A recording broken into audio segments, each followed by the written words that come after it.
da Estação Espacial Internacional, o senhor Newton César. Aqui estamos agora, sim, Márcio está gravando. Quem dera, já pensou fazer uma gravação da Estação Internacional Espacial? Que seria legal para caramba. Seria um pouquinho interessante apenas, né? Nossa, já pensou? Pô, legal, cara. Sonhar não custa. Com o turismo espacial, quem sabe, né, cara? Quando a gente tiver velhinho, né, e tiver... Não, acho que nessa vida ferrou, cara. Acho que tem que deixar para a próxima encarnação, porque a gente não vai ter dinheiro para bancar essas viagens. Mas a tecnologia está tão avançada, cara, que se a gente ver muita, capaz de a gente ver muita coisa estranha ainda. Viu? Vamos ver. Vamos lá. Bom, mais um episódio de Contatos Insólitos, esse aqui é de número 109. E o tema de hoje, já 109, cara. Bom, primeiramente, tivemos de férias aí durante 2 semaninhas, né? Super rápido. Então, para aqueles que sentiram falta, a gente estava e não foram até o final. Feliz Ano Novo a todos. Feliz Ano Novo a todo mundo. E a gente ficou aí com essas férias durante 2 semanas apenas para dar, né, uma arejada, mas já estamos voltando agora, então, só para vocês saberem que a gente deu esse tempo aí, né? Então, agora é o episódio 109, a diferença entre crente e buscador. Bom, então vamos lá, né, cara? De onde que partiu essa ideia? Na verdade, eu não me lembro exatamente de onde partiu a ideia, mas acho que é legal a gente colocar em debate uma questão que pode ocorrer, né? Enfim, eu acho que a gente tem eu pelo menos tenho essa predileção, não posso falar por você, né? Mas é visível que eu tenho essa predileção pelas filosofias orientais e algumas pessoas talvez fiquem incomodadas ou se perguntem por que eles não falam ou não tratam um pouco das religiões ocidentais também, né? Teve alguns episódios que a gente dedicou ao cristianismo, mas realmente eles não são a base, né, do nosso arcabouço de discussão aqui. Geralmente a gente recai sobre as filosofias orientais. E aí, na tentativa de tentar explicar isso, né, eu elaborei essa sugestão de episódio, passei para você o tema e você, como sempre, aceitou.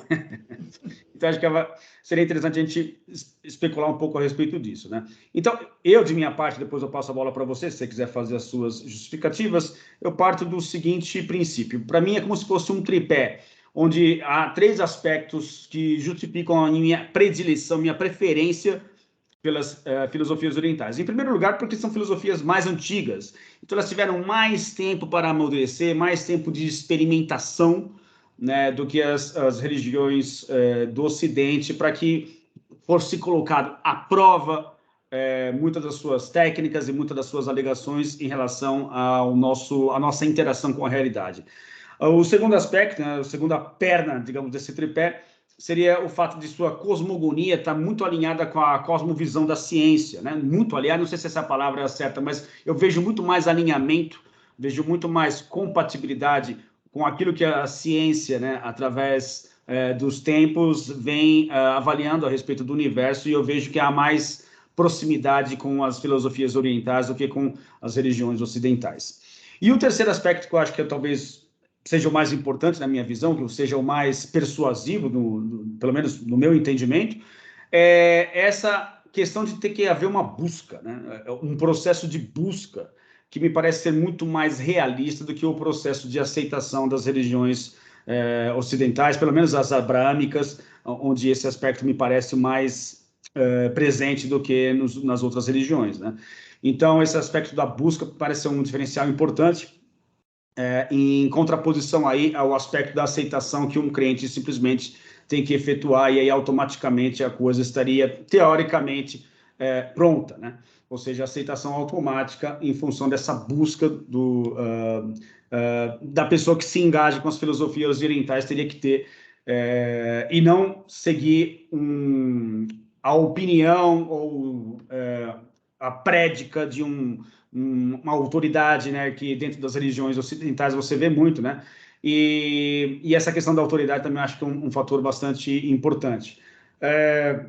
Algumas pessoas podem alegar que, de repente, o papel do guru, do mestre, né, tão típico esse arquétipo que existe nas filosofias orientais, poderia configurar uma autoridade, e eu concordo que, de repente, dependendo do tipo de leitura que você faz, você pode interpretar dessa forma, mas é importante a gente frisar que, pelo menos o arquétipo original, né, da figura de um mestre, de um guru, é aquele que vai justamente priorizar o que é o protagonismo do buscador, ou seja, é você que vai ter que ir atrás, é você que vai ter que passar pela experiência. Eu tenho a minha experiência aqui, mas não adianta, eu posso falar, posso te orientar, mas você vai ter que empreender essa jornada, né? E isso é muito enfatizado nas filosofias orientais, ao passo que dentro das religiões ocidentais você não existe essa questão da busca, do buscar, do entender ao longo do tempo, né?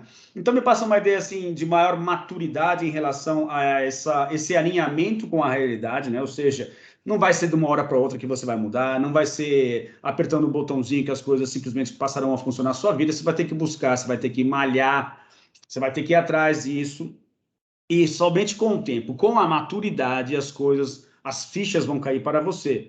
E isso recai, faz esse contraponto realmente muito interessante com as religiões, principalmente se a gente pegar esse aspecto mais recente na história, né, dos movimentos pentecostais, né, dessa questão do utilitarismo, utilizar a religião de uma forma mais utilitarista, né, mas para que serve? Como é que eu coloco isso no meu dia a dia? E se não tem nenhum benefício imediato, para que eu vou me filiar? Para que eu vou ter? Então você percebe muitas das religiões, principalmente aquelas advindas do cristianismo, né, tendem a se moldar, né, para que atendam a essa necessidade mais utilitarista, que a gente poderia até fazer aí uma ligação, depois se você quiser também, com o próprio paradigma materialista, né, a questão da literalidade, etc, etc. Então, a ideia aqui é justamente fazer essa diferença entre o papel do buscador e o papel do crente, né, como essas coisas são diferentes, e, enfim, colocar aqui na mesa para o debate, para que as pessoas entendam por que a gente prioriza uma coisa em função da outra. A gente, não, desculpa, fazer um parênteses aqui, eu faço isso, né? Depois se você quiser falar a respeito, você pode falar, mas é só para girar em torno disso, mais ou menos. Essa aqui é a proposta desse papo de hoje. Muito bom.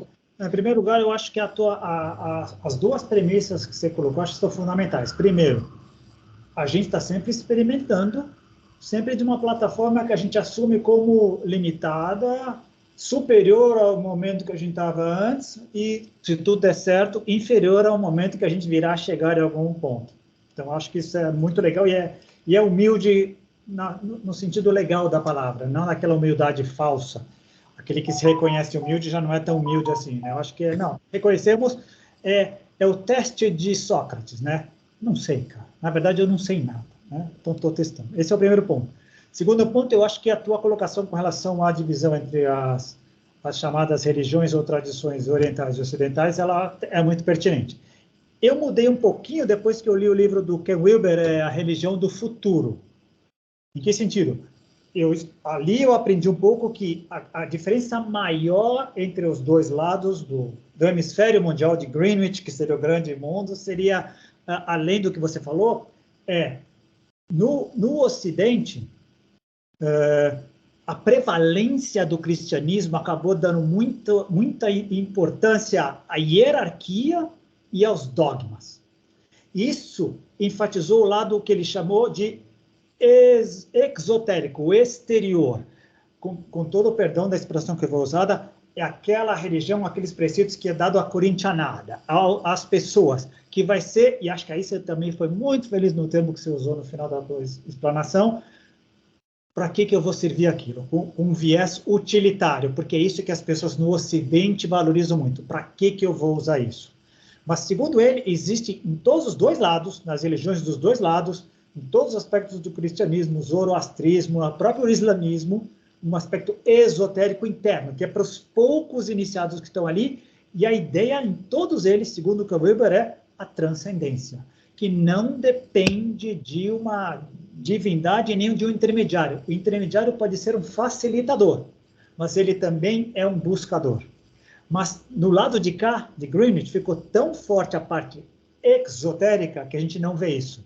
E ficou muito calcada essa ideia do utilitarismo, principalmente nas últimas décadas, com o advento e o crescimento das religiões pentecostais. Outro aspecto muito interessante que é, nas religiões orientais, está excluída a ideia de um Deus. E como está muito forte do lado ocidental, então tem essa busca e essa diminuição diante de um Deus que é onipotente, onisciente e faz tudo e nos domina de certa maneira, que nos reduz e nos prostra de uma maneira que a felicidade não é alcançada aqui, e a maioria delas coloca isso, a felicidade não é aqui, a felicidade e o paraíso são depois que você morrer. Isso é outra das distinções muito ruins, que fazem com que a pessoa fique numa eterna crença e não busca. Eu vou só acreditar naquilo que estão me dizendo, nos dogmas que estão me dizendo, como a gente vai tocar nesse assunto dos dogmas daqui a pouco, mas já tem umas diferenças fundamentais. É bom lembrar que uma coisa é a filosofia por trás, outra coisa é o que cada indivíduo faz dela. Existem muitos gurus do Oriente, budistas, etc., que trocam os pés pelas mãos, são pedófilos, são xenófobos, uma série de coisas, e vice-versa, né? Mas eu acho que a tua linha inicial é muito boa. Separar a coisa. Existe um caminho a ser percorrido, e como todo caminho, como todo crescimento, demanda tempo, energia, quedas, sacrifícios, cicatrizes, longo prazo, que nem todo mundo ou está disposto a pagar e a fazer, ou nem tem condições de pagar e fazer. Às vezes é o timing que não funciona, etc. Mas eu acho que a tua colocação da diferença dos dois é muito bacana, e já tomando a tua palavra, eu acho que a gente se coloca no lado das pessoas que estão buscando, que estão caminhando, que não acreditam no que é dado pronto e que se prostra diante de um dogma, mas sim que questione, que vai à frente, né? Então, é uma característica que a gente tem, né? Nós dois aqui possuímos, desde o início, de não aceitar de bom grado, né, goela abaixo, aquilo que nos é passado, de a gente ir atrás da informação, tomar essa iniciativa de ir atrás, acho que acaba indo ao encontro desse perfil comportamental que nós dois possuímos, né, de buscar essas informações onde quer que elas estejam, e mesmo que depois a gente descubra lá na frente que elas estavam o tempo todo com a gente aqui guardadas, né, as 7 chaves, e a gente teve que passar por esse caminho. Mas a ideia da jornada, do percurso, né, do caminho, né, da metáfora do herói, né, o arquétipo do herói, ela é muito presente nas filosofias orientais, né, mais uma vez aqui enfatizando que é o aspecto original dessas filosofias, né? As distorções, eu acho que elas acabam... Nós, como seres humanos, somos infantis, né, em qualquer lado, né, seja do Oriente ou do Ocidente, são os dois lados da mesma moeda, né? Então, acho que é muito possível que haja também, mesmo lá na Índia, distorções, as pessoas também buscarem o caminho mais fácil, a lei do menor esforço, né? Então, assim, o que é mais fácil para mim aqui agora? Então, é apertar um botãozinho, está tudo se resolvido na minha vida? Beleza, vou apertar. Então, lógico que lá também existe isso, né? Não estou dizendo que não estou fechando meus olhos também para as sombras que o Oriente também possui, não é nada disso, né? Mas parte sempre daquela ideia de que quanto mais próximo a gente está da fonte, menos distorções isso tem, né? Então, a gente parte desse princípio aí. E eu concordo contigo, eu acho que realmente tem essa questão do lado exotérico e esotérico, né? Porque o lado esotérico é mais difícil, né? Porque vai exigir tempo, vai exigir trabalho, esforço, paciência, né? Uma coisa que cada vez mais raro no mundo ocidental. Então, isso fica realmente cada vez mais difícil. E principalmente a questão do comprometimento, né? Que eu acho que é importantíssimo. O comprometimento ao longo de um caminho, de uma jornada do buscador, né? O buscador do caminho espiritual, que eu também não gosto muito dessa palavra, mas vou acabar utilizando aqui algumas vezes para facilitar a compreensão. A questão do comprometimento é muito importante, né? Porque ao longo do caminho você pode se deparar com várias quedas, né? Então, se não tiver perseverança aí para continuar seguindo esse caminho, é muito fácil você desistir. Ao passo que, né, o crente ele simplesmente aceita aquele conjunto de dogmas, né? Que acho que é importante a gente falar sobre isso também aqui, né? Que o que caracteriza uma religião é um conjunto de dogmas imutáveis, né? Que se encontram ali para dar um direcionamento para aquelas pessoas, e você aceita ou não aceita aquilo, né, através da figura de uma autoridade que vai ter toda a sua pregação, que vai falar, vai justificar o porquê daquilo lá. Às vezes, também no Ocidente, acho que no Brasil, principalmente, é mais característico do nosso país, não necessariamente as pessoas seguem uma autoridade, mas há aquela questão de você encarar o livro como se fosse uma autoridade, ou seja, aquele livro ele é inquestionável, aquelas escrituras são inquestionáveis, e eu fui convencido de que aquilo tem um valor específico, aquilo é muito maior do que eu quero participar de algo que seja maior do que aquilo que eu acredito que seja o direcionamento que a realidade nos leva. Então, eu vou encarar isso como uma autoridade e vou aceitar simplesmente, né?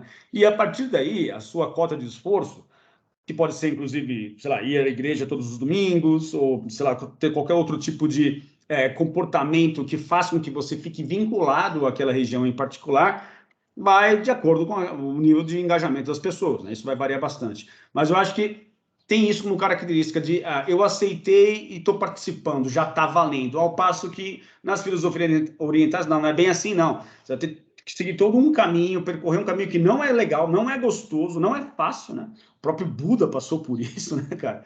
E para descobrir lá na frente também, depois de muito esforço, depois de muito sofrimento, de alcançar a iluminação propriamente dita, né? E você mencionou uma coisa fundamental, realmente, dentro do budismo, por exemplo, não existe a figura de um deus, né?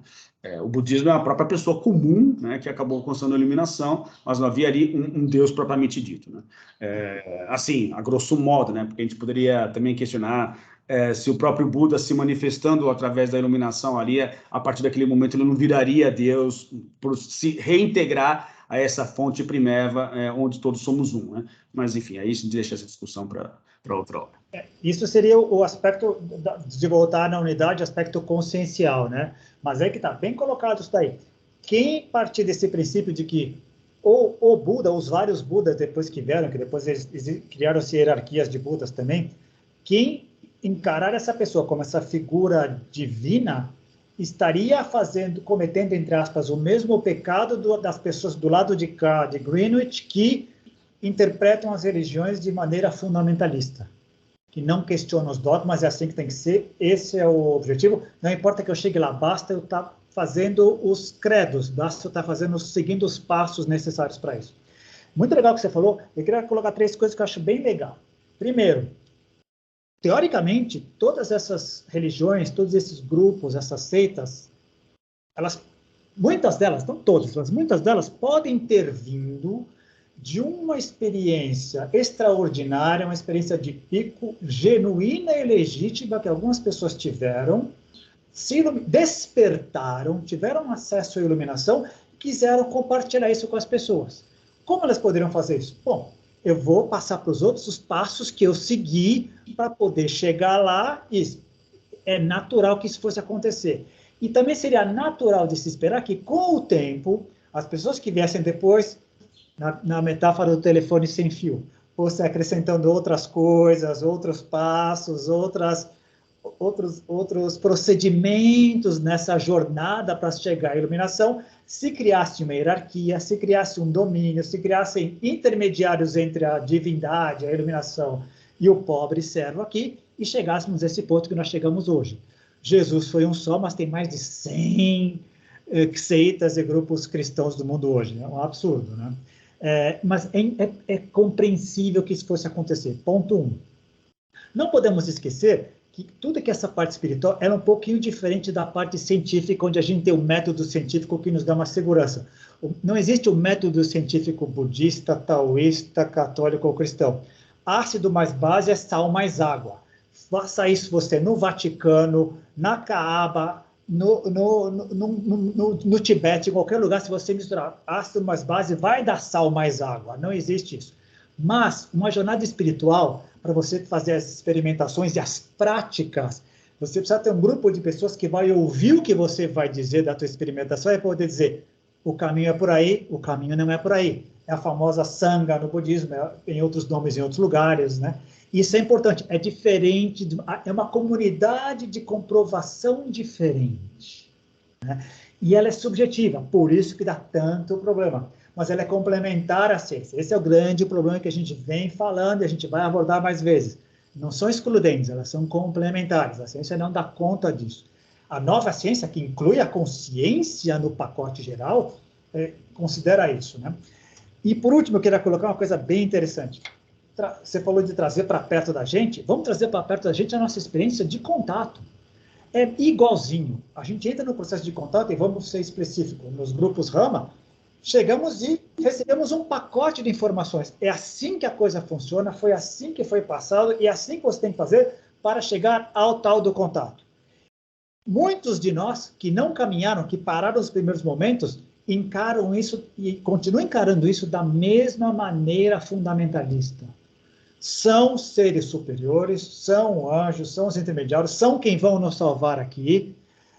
Os instrutores, facilitadores, seja o nome que se colocarem, são os intermediários, são aqueles que vão me fazer chegar lá. Quando eu tiver o contato, todos os meus problemas estarão resolvidos, porque eles vão resolver todos os problemas que tem na Terra. Não preciso fazer nada. Eles estão de olho, estão orando, estão energizando a Terra e vão resolver todos os nossos problemas. Aqueles que se permitiram caminhar e questionar, perceberam que é muito mais complexo do que isso. É muito mais complicado do que isso. É muito mais fascinante do que isso e dá muito mais trabalho essa jornada. Mas é uma jornada que vale a pena. Quantos de nós vimos ficar pelo caminho? Muita gente. Nós mesmos, eu mesmo fiquei, né? Não é culpa, não é questão de culpa, é questão de momento, de estar disposto. E às vezes não é o caminho da pessoa. Pode ser o caminho da pessoa, seja o taoísmo, o cristianismo, o islamismo, não é questão, mas também é um caminho iniciático. Você pode também interpretá-lo como um caminho iniciático que demanda uma série de coisas. E, para terminar, legal, muitos de nós conseguiram ter uma experiência com uma inteligência exterior a nós. E continuamos aqui. Às vezes, se não comermos depois de certo tempo, dá fome. Se não dormirmos depois de certo tempo, dá cansaço. Querendo ou não querendo, todos os dias olhando no espelho, as células vão morrendo, vamos envelhecendo. Não resolveu nada. Não nos salvou. O que nos salva, entre aspas, é outra coisa. É outra coisa que está por trás também, subjacente essa coisa do contato, que a gente um dia pode abrir um papo só para isso, que vai ser muito divertido. Legal. Suspeito que seja a consciência que você esteja falando. Né? É só uma suspeita. Não, eu concordo, cara, com tudo que você falou. Não teria muito mais a acrescentar, não. A não ser, eu acho que um ponto que seria interessante a gente avaliar aqui também, que é a questão hierárquica, ou a questão da hierarquia, que muitas vezes é confundido com autoridade, né? Eu acho que a questão da autoridade ela é muito marcante pelos aspectos exotéricos que você mencionou, né? A gente está muito mais vazão no Ocidente para a questão prática, né? Então tem que ter uma pessoa ali, uma figura que representa essa autoridade, que passe esses ensinamentos adiante. Porém, existe o aspecto hierárquico que eu acho que, não do ponto de vista que a hierarquia ela configura uma autoridade, não é isso não. A hierarquia do ponto de vista consciencial, de ser meio que inevitável haver esses níveis, né? Não porque há alguém lá de cima enfiando goela abaixo, né? E a gente num papel de escravos, né? De seguidores, que devemos abaixar a cabeça e aceitar as coisas impostas, né? Por alguma entidade superior, mas no aspecto de que, enquanto você não chegar naquele nível de consciência, não adianta querer explicar para você, você não vai entender. Então, esse é um grande diferencial, que eu acho que diferencia bastante o aspecto, mais uma vez, né, o original, sem distorcer, né, o aspecto do guru, né, o arquétipo do guru ou do mestre, em relação a uma autoridade, especificamente religiosa no Ocidente. De que esse cara, ele sabe, né, de que vai ter que ser empreendida essa jornada vivencial, ou seja, tem toda a parte teórica, que você vai conversar, vai passar, você vai ler a respeito, beleza, mas se você não empreender essa jornada que ela é vivencial, esquece, vai ficar simplesmente um entendimento intelectual a respeito de tudo aquilo que foi falado, mas você não vai passar pela experiência em si. Então, o valor da experiência, pelo menos, né, nas religiões ou nas filosofias orientais, acho que elas são mais compatíveis com uma filosofia do que com uma religião, justamente por causa dessas experiências que a gente está tentando enfatizar aqui.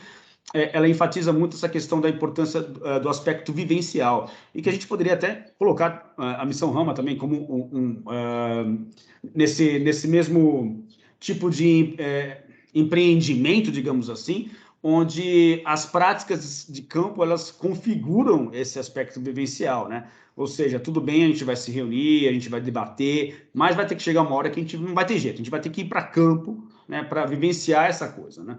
Então, eu acho que esses dois aspectos precisam ser enfatizados, né, que a figura da autoridade é simplesmente mais no aspecto de aceita o que eu estou falando, é isso e acabou, eu sou inflexível, você vai ter que seguir essas regras e é assim que funciona, beleza, tal. Se quiser, se você acha que você está compatível com aquilo, se aquilo responde aos seus anseios, responde às suas necessidades, tudo bem, né? Se vincule aquilo. Por outro lado, você tem a figura do mestre ou do guru, que seria um aspecto mais hierárquico, mas do ponto de vista de que é um nível de consciência que não adianta ele falar para você, ele não vai conseguir abrir a sua cabeça, enfiar as coisas lá dentro, e por isso que eu acho que é muito mais realista, né?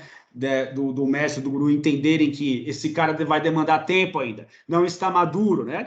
A mesma metáfora, né, de uma fruta numa árvore. Enquanto ela não estiver madura, não adianta você querer, antes do tempo, colher aquela fruta, que não vai ter jeito. Então, assim, é um aspecto consciencial e é hierárquico, não porque há uma pretensão do mestre ou do guru de enfiar a goela abaixo, algo que a pessoa ali que está buscando tem que aceitar, mas é porque não há condições mesmo daquela pessoa entender ou se engajar dentro da experiência ou do significado daquilo se ela não passar pela experiência, né? Então, acho que são dois aspectos, uma dualidade importante a ser analisada, né? Perfeito, perfeito.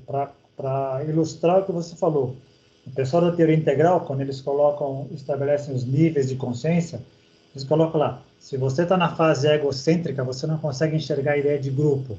Se você salta e chega no nível etnocêntrico, legal, você olha para baixo, eu já fui um individual, hoje eu pertenço ao grupo, mas eu não estou ainda vendo o mundo, não estou vendo as coisas que estão além das fronteiras.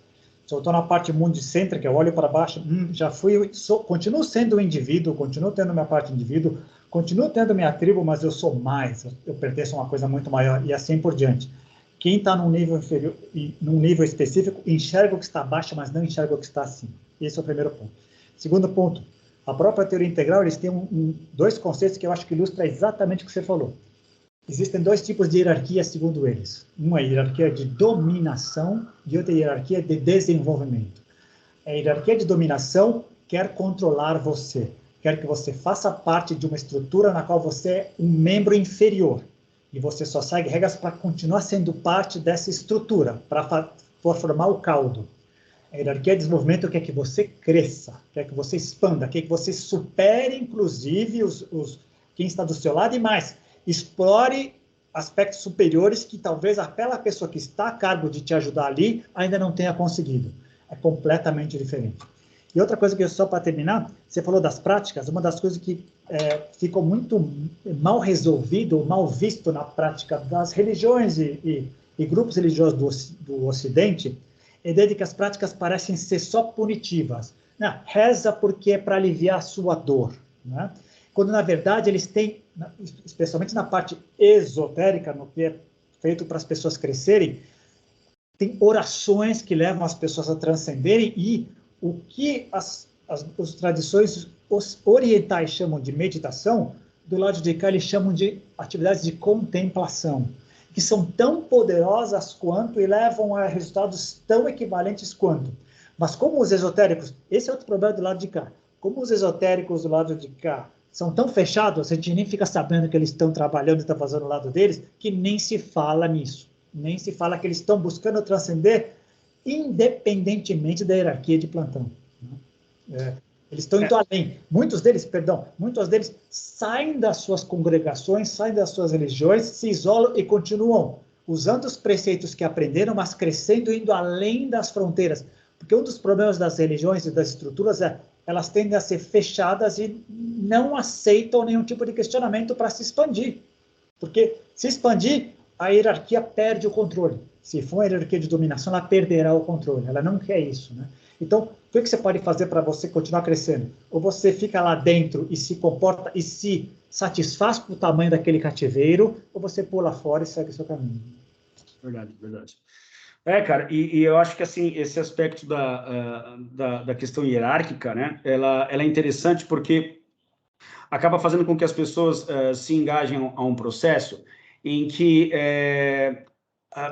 mais uma vez, eu acho que talvez o mundo ocidental, muito engajado, inclusive reforçado pelo paradigma materialista, né? Ou seja, essa ideia de que, né, o mundo físico constitui por objetos separados uns dos outros, onde não há uma camada subjacente que interliga tudo e a todos, voltou-se muito para fora, né? Ou seja, a parte externa. Tanto é que eu acho que um aspecto positivo do Ocidente, né, fazendo agora, né, o meia-culpa aqui, né, e tentando valorizar um pouco o Ocidente, é que todo lado da realidade física, da realidade material tecnológica foi desenvolvido, né, ao passo que no Oriente isso ficou capenga, né? Agora, lógico, você tem os grandes tigres asiáticos que estão correndo atrás do prejuízo, né? Sendo que sei que essa é uma expressão que não é correta, mas enfim, é o que todo mundo entende, né?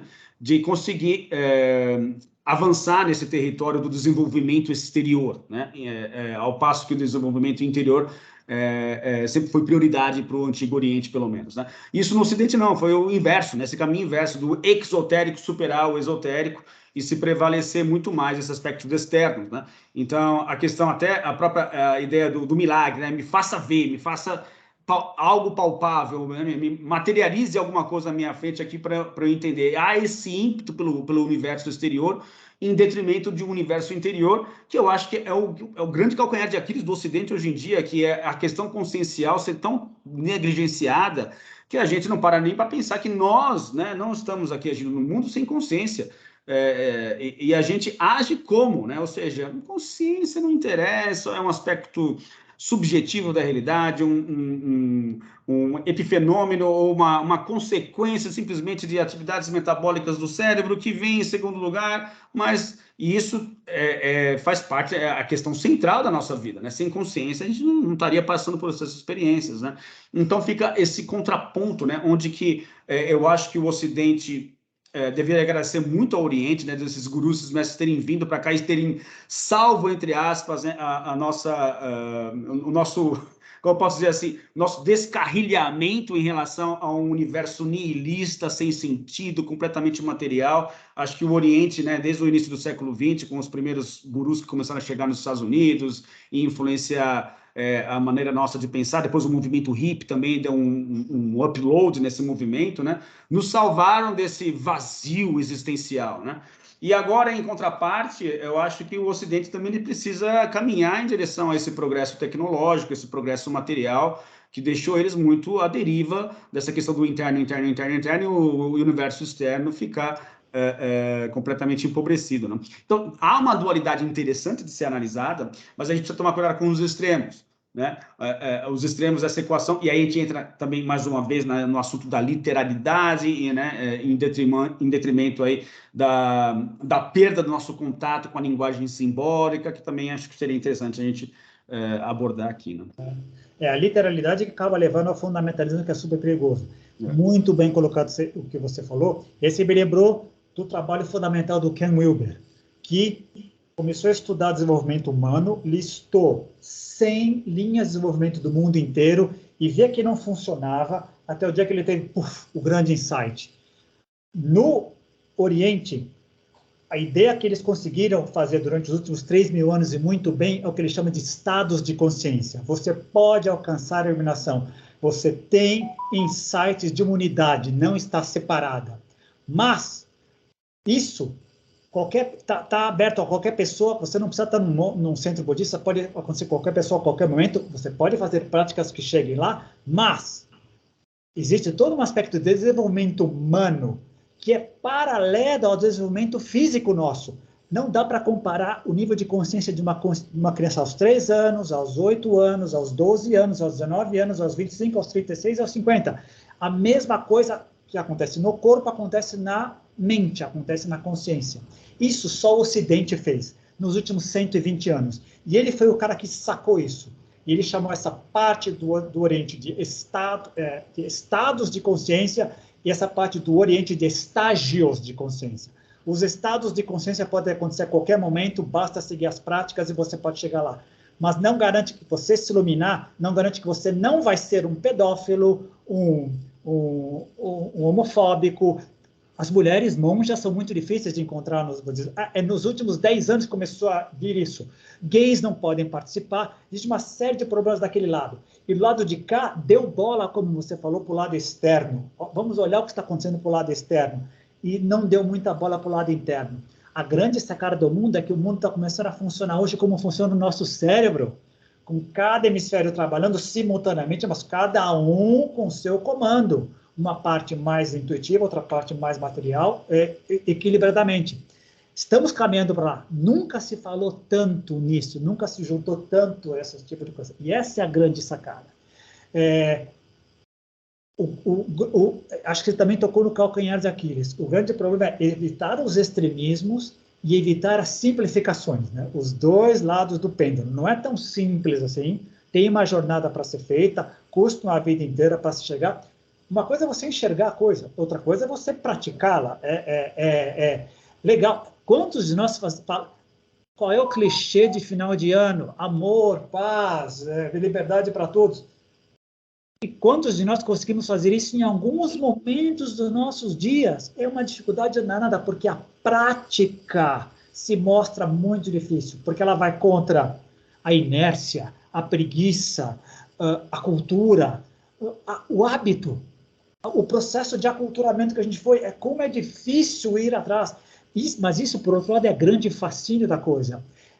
É criar o observador externo e ficar olhando, puxa, por que eu estou me comportando desta maneira? O que está me fazendo isso? E cair uma vez, ou como diz aquele ditado japonês, caia 7 vezes, mas levante 8.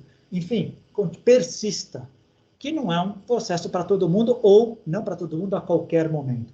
Mas falo por mim, falo por você, para todo mundo que estiver ouvindo aqui. Qualquer pessoa que tenha entrado nessa jornada, que tenha despertado em algum nível, tenha caminhado, não se arrepende. Sim. Porque é fascinante. Exatamente. Tem alguns que preferem voltar para Matrix, né? Usando a analogia do filme, né? O Cypher, quando decide falar, não, cara, eu quero ser reinserido nessa Matrix, que eu quero voltar para a ilusão, que eu estava mais feliz na época da ilusão.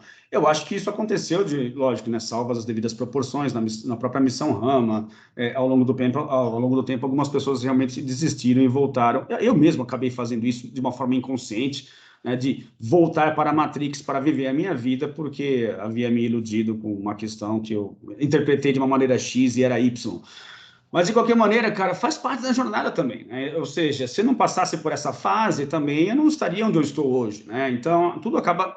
O interessante é que, mesmo inconscientemente, mesmo que as pessoas, quer elas gostem ou não, elas acabam contribuindo para essa grande matriz, né, da consciência cósmica, porque tanto as experiências boas quanto as ruins acabam ficando registradas, né? E isso vai gerando um cabedal riquíssimo de experiências que vão sendo gravadas talvez no inconsciente coletivo, né? Os arquétipos vão sendo gerados a partir daí, e tudo isso acaba contribuindo para que o universo caminhe para aquele episódio, né, de número 100, né, que a meta é a metacognição, ou seja, né, todo mundo não, né, mas assim, como é um aspecto em curva, né, que eu acredito que seja, né, mais, porque tudo na natureza funciona de uma forma orgânica e não é perfeito, né? Então, por exemplo, a combustão de um fogo na madeira não vai corroer toda a madeira em si, vai deixar alguns pedaços da madeira ali intactos.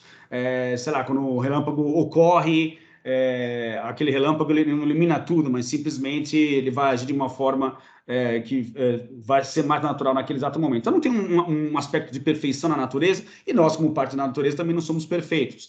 Então, esse processo ele é muito orgânico também, né? As pessoas passam por esses processos de indas e vindas, mas o importante é, como você mencionou, a cada queda que haja esse ímpeto por levantar e por continuar a caminhada, né?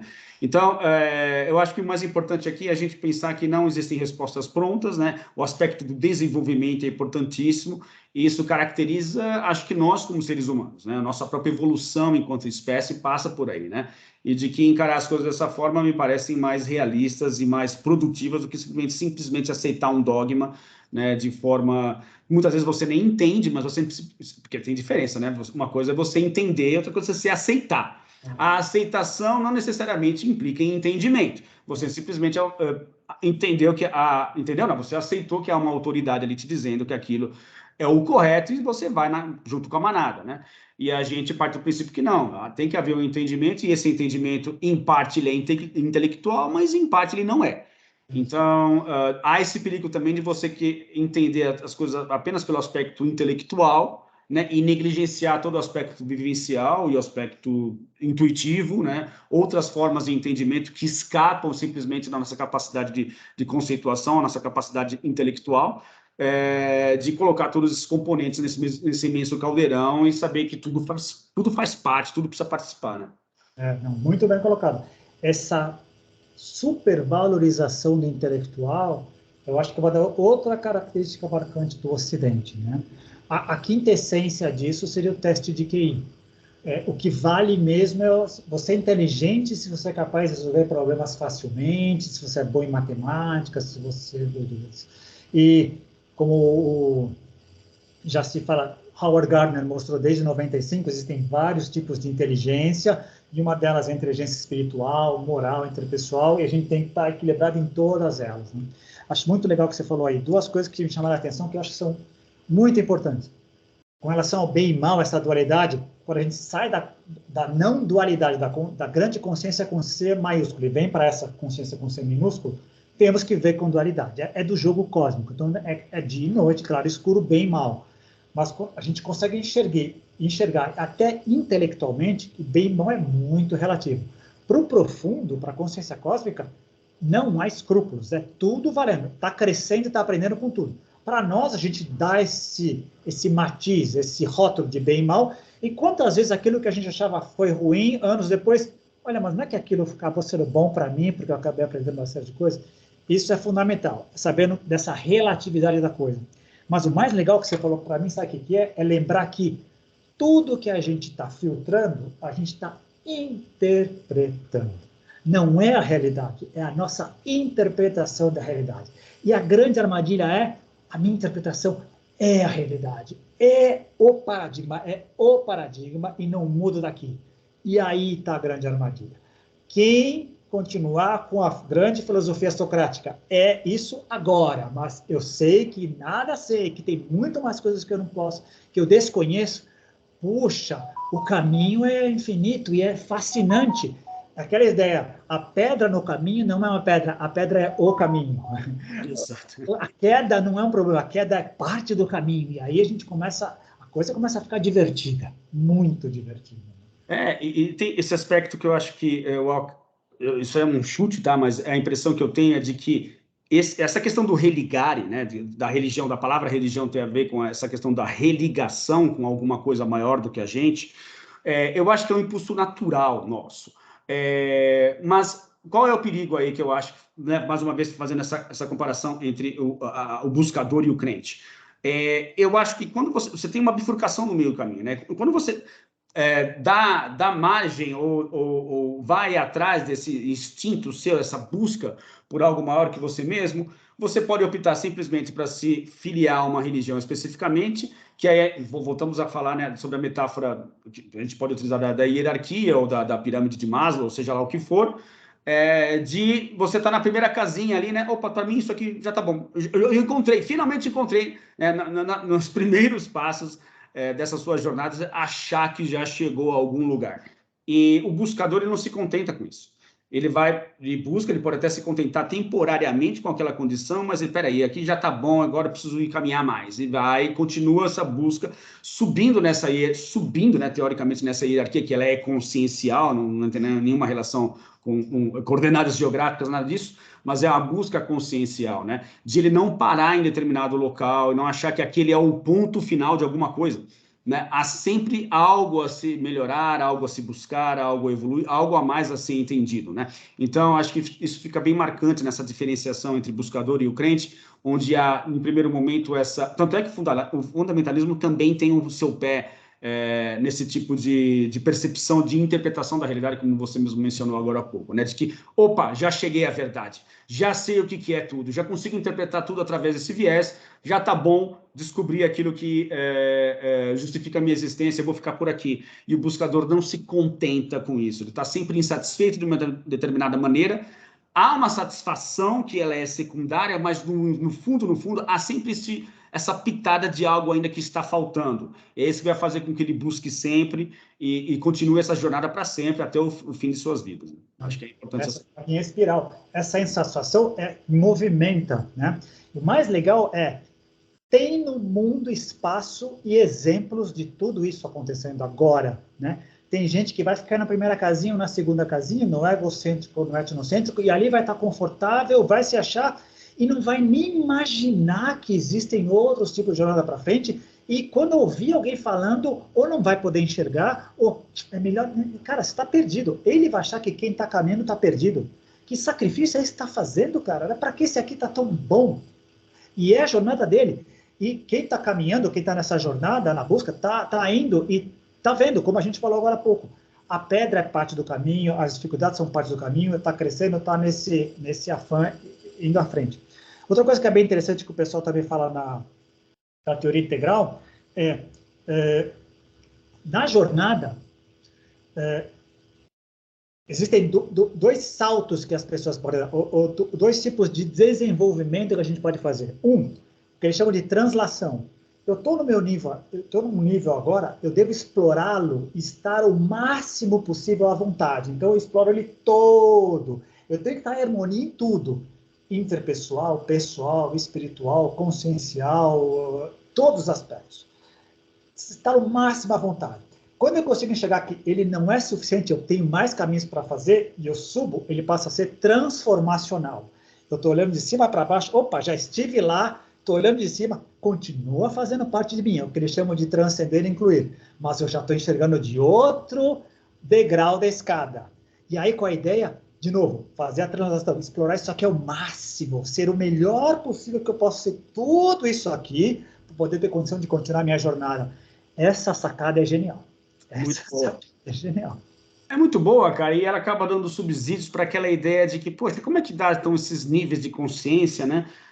Não há falsidade, não tem como você burlar o sistema, se é que há um sistema, porque realmente você só vai conseguir transcender, incluir e transcender quando você conhecer tudo daquele nível. Não há um atalho, né, para você pegar, não tem como. Você só vai conseguir fazer exatamente quando, poxa, finalmente eu entendi essa fatia, pelo menos, como é que ela funciona, agora eu tenho condições para dar o passo adiante. E é incrível, cara, como realmente a coisa funciona dessa forma, não por imposição, não por o papel de uma autoridade, mas por verificação empírica de que é assim que as coisas são, né? Tanto é, cara, que usando aquela analogia, né? A mesma coisa que a gente querer, sei lá, ensinar teoria da relatividade para uma criança que está no jardim da infância. Não tem por onde, né, cara? Não há condições. E acho que muitas das reclamações, né, das pessoas mais alinhadas com a ideia da ufologia clássica, né, de por que não ocorre uma aparição em massa, os extraterrestres chegam aqui e dão as caras para todo mundo de forma inequívoca, etc., né? Eu acho que muitas dessas reclamações não encontram respaldo nesse tipo de verificação, ou seja, não é o fato de haver uma hipotética aparição em massa não vai resolver os nossos problemas, né? Por quê? Porque simplesmente as pessoas não se encontram no mesmo nível de consciência para estar apreendendo daquela experiência tudo aquilo que ela pode nos fornecer em termos sociais, conscienciais, espirituais e sei lá mais o que a gente não dá nem conta de abarcar nesse exato momento. Não, legal. E para complementar o que você está falando, um pecadilho mais grave do que esse que você falou, além da nossa grande diferença e tal, é a incapacidade das pessoas imaginarem que essas criaturas que estão, eu estou colocando para cima porque olhando terra, mas que nem você falou, é consciencial, não é geográfico. Elas estão vendo, enxergando a realidade de uma perspectiva que a gente não imagina, a gente antropomefica essas criaturas e acha que elas pensam igualzinho a nós. Elas têm uma perspectiva que nós não temos. Elas têm um olhar, um planejamento, uma maneira de ser e de atuar e de praticar que a gente não imagina, a gente especula. Exato. Mas essa especulação a gente assume como verdade. Elas estão fora do cativeiro, né? E esse é um grande diferencial, né? Estão fora do nosso cativeiro. O cativeiro delas a gente nem imagina, a gente especula, né? E isso é que é legal. Essa é uma das coisas também legais da teoria integral que fala, puxa, o universo é feito de perspectivas. Tente enxergar a realidade por perspectivas diferentes, cara, a sua realidade vai assumir matizes impressionantes, impressionantes. Além do certo e do errado, mas cores que você, quando você vê só da sua perspectiva, você não enxerga. Você não enxerga. E eu acho que também uma mão na roda aí no aspecto de que nós queremos enfatizar aqui é o que você mencionou agora há pouco a respeito da teoria integral, que essa, para mim, é uma diferença fundamental, que é a integração e a transcendência. Integra e transcende. Porque pode passar uma ideia errada para as pessoas, né? Que essa ideia da busca, a abdicação, e aí talvez a gente encontre, no Oriente também isso é muito comum, tá? Encontre essa ideia de menosprezar o universo material, porque ele não importa, ele é secundário, ou ele traz uma série de problemas. Se for pegar as raízes mais tradicionais, você vai encontrar esse tipo de argumentação nas escrituras antigas, etc. Mas eu acho que aí, se você for abraçar a teoria integral, é justamente esse aspecto que, olha, a matéria ela vai continuar a existir, você vai continuar tendo a sua vida diária, tendo que pagar conta, tendo, né, que ir ao médico quando necessário, etc., etc. Mas isso virou uma parte muito menor do que aquele tanto que você acabou trazendo para dentro de si, ou melhor, né? Vou fazer um movimento inverso, que acho que ele é mais compatível com isso que eu estou querendo dizer. Você deixou de ser esse indivíduo tão focado em si próprio, se dissolveu mais ou menos de forma a abarcar outras instâncias conscienciais da realidade, onde esse eu ele continua tendo o seu papel, mas ele está muito mais dissolvido em um aspecto mais uno da natureza e não tão dissociado dessa natureza, né? Então, eu acho que nesse aspecto ajuda a gente a entender melhor de como é importante a gente, nesse processo de busca e desenvolvimento, não fazer isso, não abdicar das coisas já existentes, mas saber que elas têm um papel reduzido diante de algo que antigamente você fala, nossa, isso é importantíssimo, é a única coisa que existe. Não, você passa a enxergar outras coisas e isso fica com uma importância relativa, simplesmente tendo um ajuste ou um reposicionamento daquele aspecto que até então você considerava o único existente dentro de um todo muito maior. Né? Muito bem colocado isso aí, cara. Isso me fez lembrar de outro conceito da teoria integral que eles chamam de centro de gravidade da consciência. A gente começa no centro de gravidade material, né? Chakra básico ali. É o que importa, é a única coisa que eu sou e é onde eu reafirmo a minha identidade. No momento que eu entro num processo de desenvolvimento consciencial, eu estou indo para frente, eu estou vendo que eu vou elevando o meu centro de gravidade consciencial e eu continuo tendo um corpo. Ele continua sendo importante, mas ele não é mais a minha identidade, ele é parte de um processo. Só para comentar o que você falou também, que é muito legal, lembra daquele, usando até o extremismo da parte oriental, né? Quando o pessoal vai no fundamentalismo. O corpo não é importante, o que é importante é a mente e o espírito. Dane-se o corpo. Não! Isso aqui é o veículo, cuide bem dele, cara, cuide muito bem dele, quanto melhor você cuidar dele, mais tempo e mais condição, você vai poder dar para sua mente e o seu espírito continuar se desenvolvendo. Essa é uma das grandes falácias que qualquer pessoa começa nessa jornada e cai em algum texto que é desse nível fundamentalista, o corpo material não importa. Claro que importa, que coisa mais fascinante que um toque humano, um abraço humano, um relacionamento de... Não, isso é fundamental. Isso não é tudo, mas é fundamental. De novo, o jogo cósmico não está aí por acaso. Por alguma razão nós nascemos com isso. Por alguma razão nós sentimos, nós temos dor. Não é por acaso, é saber lidar com isso, né? E eu acho que eu te passei isso, se eu não te passei, eu te falo agora, depois eu te passo, a definição do Teilhard de Chardin, aquele teólogo e antropólogo. Não era antropólogo, ele era paleontólogo, muito louco. Ele diz o seguinte: a matéria é o espírito se movendo devagar o suficiente para que a gente possa vê-lo. Não é genial, cara? Legal. Mas, cara... Sensacional. É lógico. O que você está falando tem a ver com justamente a grande sacada do Buda, né, cara? Do Siddhartha Gautama, que foi quando ele percebeu, né, quando ele viu aquele violonista, né, se esticar muito a corda, ela arrebenta, se você deixar ela muito frouxa, ela não vai tocar música nenhuma, né? Ou seja, ele percebeu depois de passar aquele período com os ascetas, lá no meio da floresta, passando fome, sede, de que os extremismos não ajudam em nada, ou seja, precisava seguir o caminho do meio, né? E é justamente essa a ideia, né? Acho que o integrar e o transcender passa por aí, né? De que realmente tem que ter um caminho do meio, fugir dos extremismos, né? Fugir dos fundamentalismos e tentar integrar tudo de forma coerente a facilitar esse caminhar, a facilitar esse desenvolvimento, né? E como você mesmo falou, se estamos aqui encarnados, deve ter uma boa razão para isso, não é à toa, né, cara? Então, que a gente possa abraçar a matéria e compreendê-la dentro de um espectro cada vez mais ampliado e não restritivo. Né? Muito bom. Antes de eu voltar a falar um pouco sobre o crente e o buscador e o caminhante, eu queria só voltar. Um bom assunto seria o caminho óctuplo, hein? Atenção correta. A gente podia bater um papo sobre a interpretação moderna de cada uma dessas. Seria legal. Mas voltando... Boa sugestão. É bom, né? Voltando um pouco, até pegando um pouco do que a gente falou, é natural que o começo seja de que todos nós comecemos como crentes. Não sabemos de nada, alguém vem com uma plataforma que nos mostra um caminho, com procedimentos a serem seguidos, é natural que a gente comece a seguir aqui. Muitos se satisfazem com aquilo e se acomodam. O que antes eu confesso que eu criticaria, hoje eu vejo, não, pode ser que para ela sirva e seja o caminho dela. Outros vão perceber que tem mais além daquilo, tem mais além da autoridade, até o dia que aqueles procedimentos, aquelas regras são insuficientes para o tamanho dele. Ou é o que eu costumo dizer, quando as pessoas me perguntam por que eu não tenho religião. É porque o tamanho da minha espiritualidade não cabe em nenhuma. Então, qualquer uma delas estruturada enclausura a minha ideia de espírito. Então, não tem nada que dê conta. Qualquer caminhante está nessa, né? O Jorge Trópoli, meu grande guru dentro dos grupos Rama, sempre dizia, cara, depois que você pega o caminho, vai naquela frase, você está fazendo o seu caminho, esquece os outros, é o seu caminho, e ele vai se cruzar com uma série de outros. Curte o seu caminho, faz o seu caminho. Quando você encontra o seu caminho, você parou de buscar, você está caminhando. Você passa a ser um caminhante. Eu concordo contigo.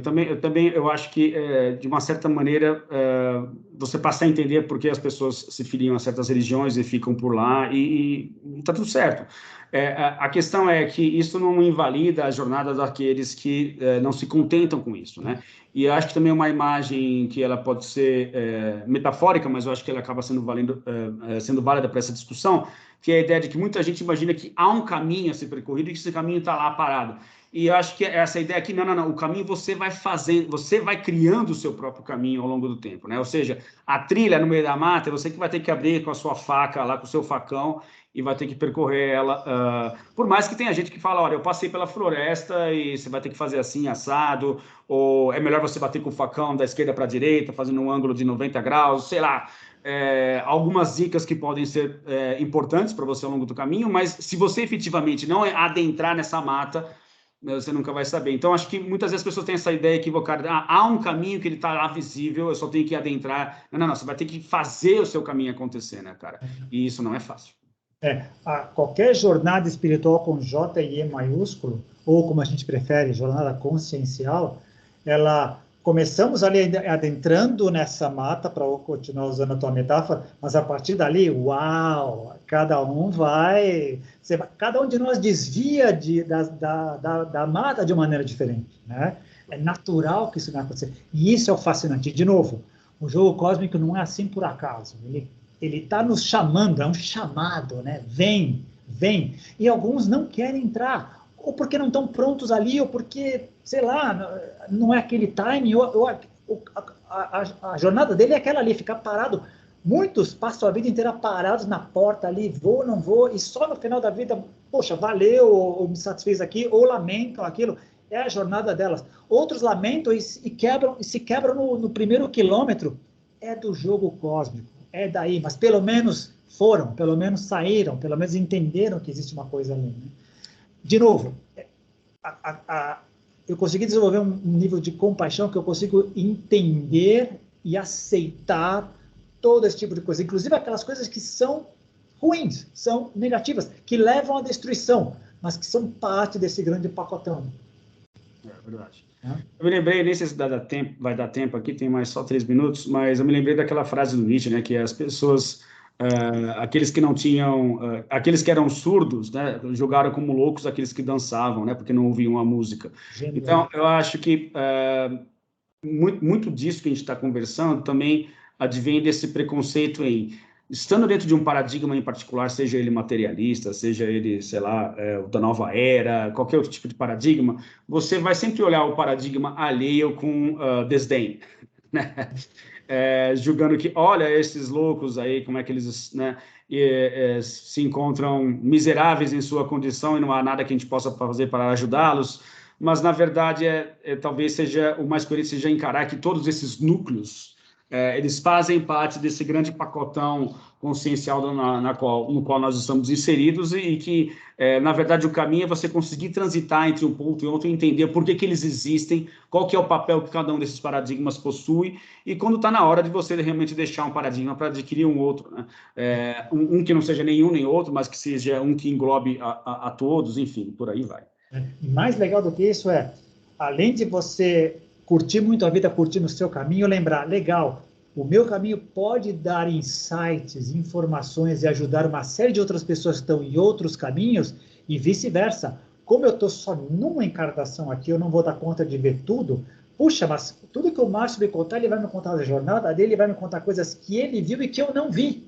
Exato. E que podem me esclarecer coisas que eu talvez não tenha entendido, ou que eu faça por comparação ou por contraste.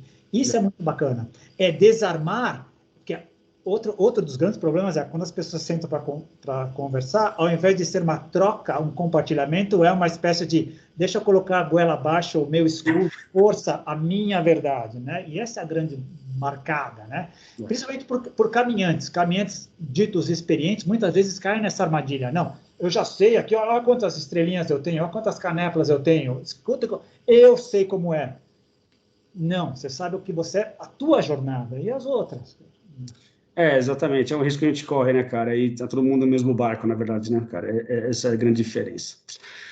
Acho que deu, né, cara? Pela proposta em si, já passou 1 hora, ó, certinho aqui. Passou rápido. Foi boa, foi boa. Foi bom. Vamos tentar, então, seguir essa ideia do caminho óctuplo aí para o próximo. Eu vou ver se eu elaboro algum texto descritivo e eu te mando, tá?